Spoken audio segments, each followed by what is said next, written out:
மாண்பு பேரவைத் தலைவர் அவர்களே, இந்த அரசு பொறுப்பேற்ற நிகழ்ச்சியில் நடந்த ஒரு நிகழ்வை இங்க நான் சுட்டிக்காட்ட விரும்புகின்றேன். ஏற்கனவே சுட்டிக்காட்டியிருக்கிறாங்க.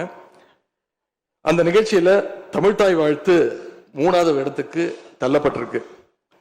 இது தமிழ்நாட்டு மக்கள் மத்தியில மிகப்பெரிய ஒரு கோபத்தையும் அதிர்ச்சியையும் ஏற்படுத்தியிருக்கு.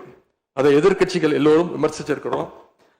அதுக்கு ஆளுங்கட்சியும் ஒரு விளக்கத்தையும் கொடுத்திருக்கிறாங்க. நானும் பார்த்தேன். எங்களோட கருத்து என்ன அப்படின்னா, பாஜக ஆட்சிக்கு வந்திருக்கக்கூடிய மேற்கு வங்க மாநிலத்துல பதவியேற்பு நிகழ்ச்சியின் போது வந்தே மாதரம் பாட்டு பாடப்படல. ஆனா இங்க தமிழ்நாட்டுல அது பாடப்பட்டிருக்கு. மேற்கு வங்கத்துல இன்னைக்கு யாரு ஆளுநரா போய் உட்கார்ந்துருக்காங்க அப்படின்னு உங்க அத்தனை பேருக்கும் தெரியும். நான் சொல்ல வேண்டிய அவசியம் இல்லை. அவர் இங்க ஆளுநரா இருந்தப்போ தமிழ்நாடு சட்டமன்ற பேரவையில தமிழ்தாய் வாழ்த்துக்கு முன்னாடி தேசிய கீதம் பாடணும்னு பேரவையினுடைய மரபையே மாத்த சொன்னவர் தான் இன்னைக்கு மேற்கு வங்கத்தில் ஆளுநராக இருக்கிறார். அதை நாங்க உறுதியா எங்களுடைய தலைவர் அப்போதைய முதலமைச்சர் உறுதியா மறுத்தார்.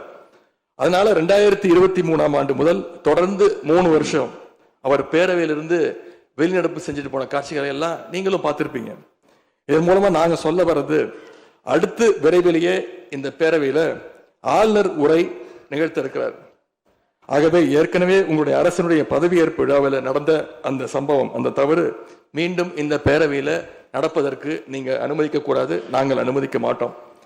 பேரவையில் மட்டுமல்ல, தமிழ்நாட்டில் நடக்கக்கூடிய எந்த நிகழ்ச்சியாக இருந்தாலும் சரி, அரசு நிகழ்ச்சியாக இருந்தாலும் சரி, எந்த நிகழ்ச்சியாக இருந்தாலும் சரி, தமிழ்தாய் வாழ்த்து என்றைக்கும் 2வது இடத்திற்கு நாம தள்ளி போக விடக்கூடாது.